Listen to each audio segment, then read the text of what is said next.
আজ শ্রাবণ মাসের শেষ সোমবার।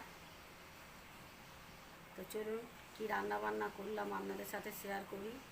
আর আজকে একটা নতুন ধরনের নিরামিষি ছোলার ডাল বানিয়েছি। কিভাবে বানিয়েছি চলুন আপনাদের সাথে শেয়ার করি। এই ময়দার লুচি দেখাবার কিছু নেই। ওই যে ওইদিকে আছে পিও বেগুন ভাজা লম্বা লম্বা, আর এদিকে আছে সুজির হালুয়া, বুঝেছেন। আর এই যে এইদিকে আছে আজকে একটা নতুন ধরনের ছোলার ডাল বানিয়েছি, বাদাম দিয়ে পাতি লেবু দিয়ে ভেজিটেবলস দিয়ে এই ডালটা বানিয়েছি।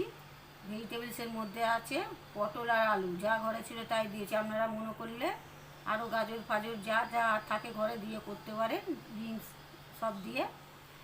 আর এটা বানিয়েছি আমি আদা আর জিরে বাটা। আজকে জিরেটা আমি শুকনো খোলায় ভেজে তারপরে গুঁড়ো করে শুধু গুঁড়োটা দিয়েছি, জিরেটা এমনি কাঁচা বাটিনি, বুঝেছেন। কারণ নিরামিষি ডালটা পুরো ঘিয়ে বানিয়েছি ডালটা।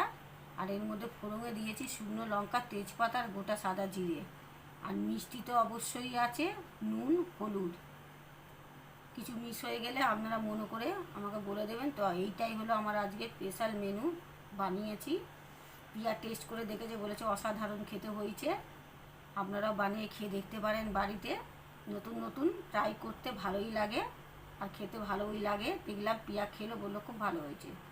তো আপনারা খেয়ে একবার দেখবেন। ঠিক আছে, এই হলো। আর যদি কিছু ভুলে যাই জানি না, এখনও উপোস করে আছি, জল অবধি খাইনি, মানিয়ে নেবেন। তাহলে বন্ধুরা, শ্রাবণ মাসে শেষ সোমবারের আমি কী কী রান্নাবান্না করেছি আপনাদের দেখিয়ে দিলাম।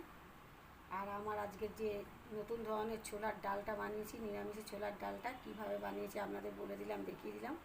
অবশ্যই বাড়িতে বানিয়ে খাবেন, খেয়ে আমাকে বলবেন কেমন খেতে লাগে।